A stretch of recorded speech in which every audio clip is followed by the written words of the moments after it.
কি ব্যাপার, মোবাইল আনতে তো এত সময় লাগার কথা না।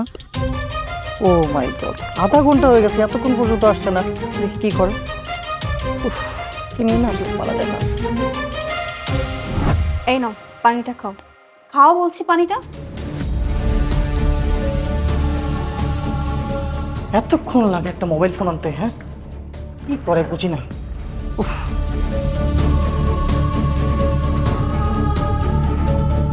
কি ব্যাপার, তোমার এতক্ষণ তো লাগার কথা না, বলে না মোবাইলটা রেখে চলে আস। কি, তুই এখনো রেডি হসনি? তুই না আমাদের সঙ্গে একসাথে বেরোলি, তা তুই বাসায় কি করছিস এখন? আচ্ছা শোনো না দীপ, আমি যে মোবাইলটা নেওয়ার জন্য উপরে আসলাম, বাবলু আমাদের বাইরের গেটের সামনে শুয়েছিল। আমি তো দেখে রীতিমতো অবাক।